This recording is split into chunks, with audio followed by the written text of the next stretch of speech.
My name is David. This memory nearly vanished, until a summer night dragged it back out. I was 17 that summer, broke and stuck in a pizza job. My parents would have killed me if I quit, so I kept showing up, night after night. Sticky uniforms, a beat-up delivery car that groaned climbing hills. At least it wasn't my car. That would have sucked. The pizza was awful, like something pulled from a nightmare oven. Even with the tech and clean atmosphere, nobody should have ordered from us. That place was the worst part of my hometown. Bad pizza, far away, dead, quiet nights. One night, while restocking drinks, the tablet buzzed. Large sausage and olive pizza. We never got olive orders. The address was deep in nowhere, past our usual zone. I was ready to reject it. Then Russell, our manager, paused like something felt off. Russell barely looked up from Reddit. Told me to take it since it had been over an hour. I didn't argue. I just grabbed the box and typed in the directions. It would kill some time. Better than folding greasy boxes. I paused at the door. Something felt strange. I reread the delivery slip Russell printed. Park behind the house. Walk through the yard. Knock on the back door only. It seemed odd, but I was 17. I made excuses in my head. Maybe an old person was sleeping. Maybe the front was under renovation. All I knew was the night was crawling, and I needed movement. I stepped outside. The air felt like soup. Still, heavy, too quiet. The air reeked of old plastic and baked dirt. Hot and sour, like something rotting beneath the wind. I rolled down the windows for 2 minutes, then surrendered to the AC. The address wasn't near downtown. It went the opposite way, even deeper into nothing. The drive was empty, quiet, but roads stretched longer than they should have. Less houses, more shadows, every mile stripped away comfort. GPS led me to the back of the house, a narrow side street tracing empty yards. No porch lights, no street lamps, just silence between fences. I slowed down, double-checked the number. The house looked abandoned. No lights, no cars, just overgrown grass and a broken fence. I followed the instructions, even when my gut clenched. I parked on the gravel shoulder, grabbed the box and climbed the back hill. One hand held the pizza. The other guided the flashlight over dirt and weeds. At the top, I saw the door. Old, white, dyed, a tiny glass window with a curtain. I knocked once, then twice. Still, no answer. Right before the third knock, the curtain twitched. Like a finger brushed it gently. I froze. Someone was clearly standing there. Then 2 unmarked cars pulled up behind mine. No sirens, no headlights, just quiet arrival. One door opened.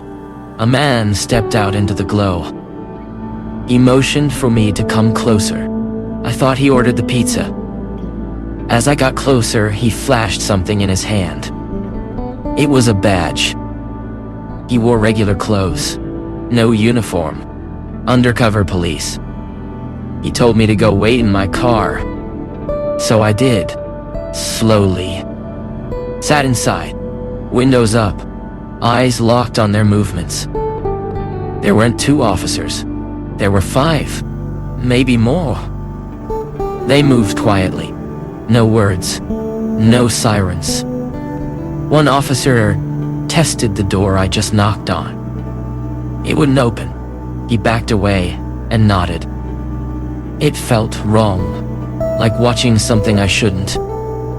Then the first officer crouched beside my window. He glanced at the pizza box, let out a sigh. He said there was an investigation. They were staking out the house. I had arrived exactly when they moved in. I asked if he wanted to see the order. He nodded. I pulled up the app. It felt useless. There was a name, Marcus, a number, an address. He jotted the number down, then told me to leave immediately. I told him my boss would flip out. He just shrugged, then walked away without another word. I was pissed, but I drove off anyway. On the way back, it hit me. If they hadn't been there, something awful might have happened. The curtain, the silence, the perfect timing. Why order pizza during a stakeout? Did they not know? Or was I bait? I'll never get answers. Just the memory burning behind my eyes. It would have faded forever if my old friend hadn't mentioned it last week. Now, the memory's loud again. Sharing it feels right before it slips again. This happened last year. I'm 40, married, 2 boys. Insurance is dull, but stability is gold. A few years ago, my dad passed. Cancer took its time. He left behind a beach house in Delaware. I'd never been. He rented it year-round. It wasn't fancy, but that top deck, ocean view that healed my brain. We started visiting every summer after he passed. Weekend getaways, our family tradition. My kids adored it. Downday, Ornantuan, bikes, die, freedom. It felt like my dad left behind a piece of joy. This story takes place during a quiet July week. It was Wednesday. Cards, wine, ocean air. Then Jordan stepped outside with fear in his face. He said something was scratching in his room. Said it kept him awake. I stood up, told my wife I'd check it out. Didn't want to scare Scott. We tiptoed into Jordan's room. He pointed to the wall and motioned me to listen. First, it was nothing. Then came the scratching. I pressed my ear to the wall, low, near the baseboards. It wasn't an animal. It was breathing, human breathing. I whispered Jesus. Then it screamed. Raw, furious, from inside the wall. I grabbed Jordan's arm. Ran. You. Didn't wait. Scott was still asleep. I scooped him up and ran again. I ran for the deck where my wife waited. The only thought in my head was protect. I screamed for her. Then came another scream from behind us. A filthy man charged down the hall straight at us. I barely made it up the stairs before he slammed into the glass. He clawed and shrieked like an animal. Rage filled his voice. I threw my body against the door, told my wife to call the cops. She covered their ears. I kept my eyes on his. He smeared something across the glass. Blood. Dirt. I don't know. It took all my strength to hold the door. He didn't let up once. I was ready to fight if the glass gave in. Then came the police. Fast. Silent. Straight through the house. One tackled him. The other restrained him. After that, it was all blur. Just blood pressure and adrenaline. We inspected the house. Tried to understand how he got inside. The truth? A hidden crawl space beneath the porch. It ran along the foundation. One entry from outside. One inside Jordan's closet. I never knew. I never checked. Never asked. The detective followed up later. Gave me the rest. The guy lived there for months. Called it his new home. He planned to harm us because we intruded. He stole food. From us. From our neighbors. We didn't go back that summer. Not out of fear, but because the trauma swallowed us. I hired a crew to seal the space. Locked it away for good. Now we're back again. This summer feels quieter. As normal as things will ever be. I grew up in a rural place. Miles of road. Nobody in sight. Summer was always my favorite season. But the city stole some of its magic. Back in the country, summer meant warmth, quiet, and freedom. I felt isolated, but in a good way. Like the earth had a corner just for me. Summer nights were the best. Darkness made everything feel private. I was 16. Taylor was my wild friend. One July night, we went stargazing. 2 bikes, 1 bottle of wine. We did this often, but this night was different. Taylor said she knew a spot past town. Abandoned farmland. No fences. No lights. We biked for maybe 30 minutes. Then Taylor stopped and said we were here. No landmarks, just grass and sky. It felt perfect. Taylor popped the cork with a tiny opener. Cheap, red wine. Didn't taste great. We passed the bottle. Named constellations we barely remembered. Always the same goal. Spot a shooting star. Taylor asked if we'd see one. I said maybe not, but keep watching. Out here, they're easier to catch, but you still need to pay attention. I felt tipsy, fuzzy, like time didn't exist. Then Taylor looked at me differently, like she wanted more than just a friend. Growing up, I wondered, but that night felt deeper. I didn't ask, didn't say anything.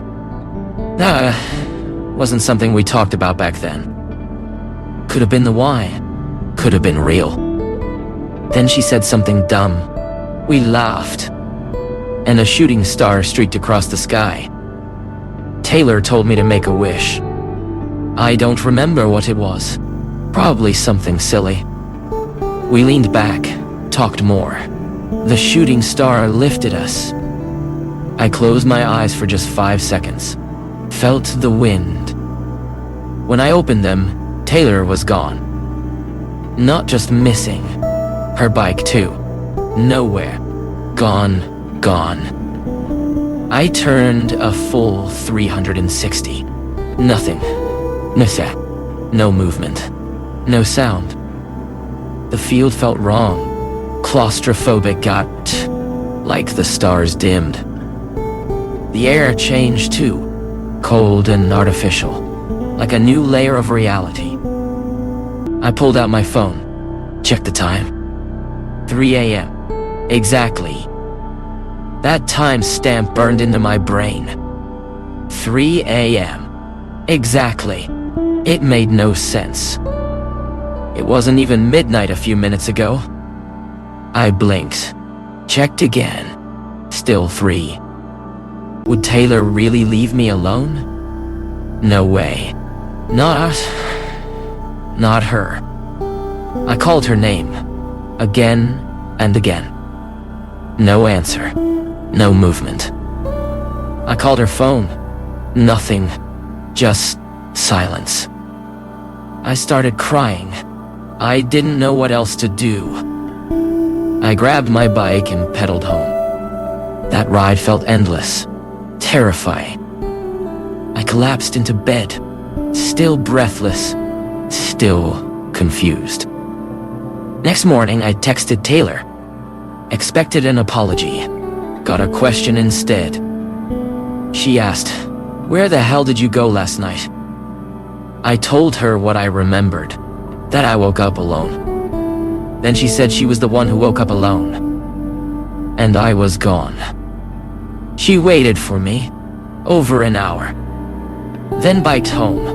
Angry. Confused. According to her, I vanished. But I swear, Ah Shang was the one who was gone. No memory gaps. No call logs. Nothing added up. We dropped it eventually, but the fear stuck like static. Taylor and I didn't stargaze much after that. Maybe once, maybe twice. Life kept moving, but that night didn't let go.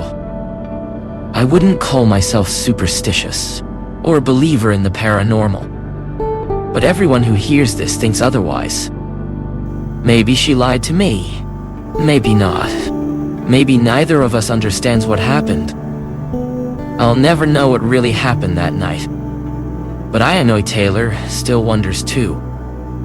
Something happened to us. Something that still hasn't let go. Some stories don't end. They echo.